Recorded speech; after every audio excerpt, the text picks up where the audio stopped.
Ninita? Ma! Naklasing yung sardinas kagabi. Sabi ko, hati tayo. Hindi ako nakakain kagabi. Tuloy-tuloy yung tulog ko eh. Alam mo, sorry. Naubos ko po kagabi yung sardinas sa kayong kanin. Gutom na gutom po kasi ako eh. Ha? Naubos mo? Ito talaga.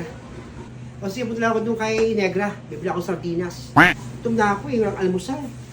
Mamaya pa ako punta sa palengke para bumili ng ulam natin. Sige po, ma.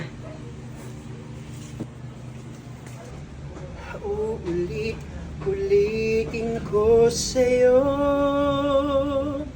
ang nadarama kumakanta ng aking puso. Naku, in love na naman siguro to si Nena. Damdamin ko'y para lang sa'yo. Gutom yun marahil, di pagkante. Kahit kailan may di magbabago. Katuwa talaga itong friend ko. Hi, Negra. O, Nena. Negra, babayaran ko yung utang kong sardinas sa'yo mamaya pagpunta ko ng palengke. Eh, di maganda. Pero ngayon, mangutang muna ako ng itlog. Ito lang yung utang ko sa ngayon, ha? Wala na ako ibang utang pa. Sige, okay lang. Basta, bayaran mo agad yung utang mo kasi ikaw na mano dyan sa pulang itlog. Ayun ako, sabi ko dun sa anak ko, tirahin niya ako dun sa sardinas sa atin kami. Tipid-tipid muna kami. Dahil yung pera ko, medyo tipid-tipid ko ngayon. Diba? Alam mo na, wala na akong trabaho. Naku, yung anak mo talaga.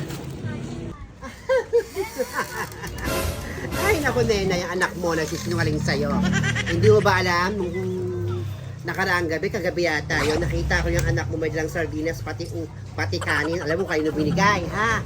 Doon sa mga hilaw mong biyanan, pati sa hilaw mong hipag. Naku, yung anak mo, napakasinungaling talaga. Hindi mo kobrahin ang ulo ng anak mo niya. Ano kaya, nakobra ko ng ulo niya. Binigay pa naman yung ulam niyo, pati yung kanin sa mga hilaw mong mga ano. Sabi ko na, parang sila nga yung nakita ko nung isang gabi. Nakita mo?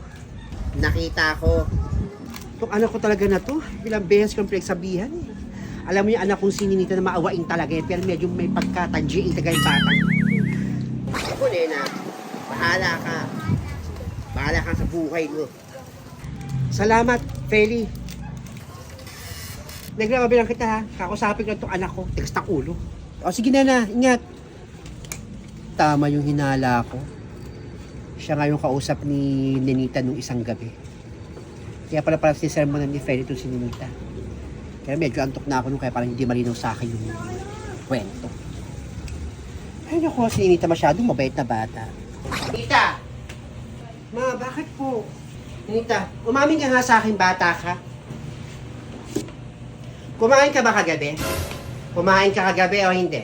Hindi po kumain kagabi. Saan mo dinala yung yung sardinas na ulam natin kagabi?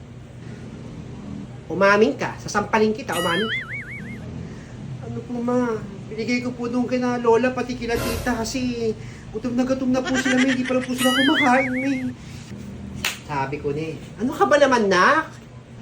Sorry po ma. Pero syempre naunawaan kita doon.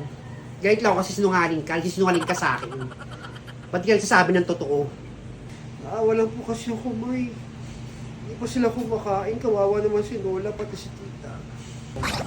Okay lang sa akin na ibigay mo yung pagkain. Pagkain lang yun. Kaya lang, magsabi ka ng totoo sa akin. Masuri po. Basta ha, huwag mo nang uulitin. Samahan mo na ako sa palengke. Tigdagan natin itong pulang itlog. Opo, masama po kasi sa palengke. Kapag pala kumakain ko bata. Kunain mo sarili mo ha. Ay, naku, Ninita.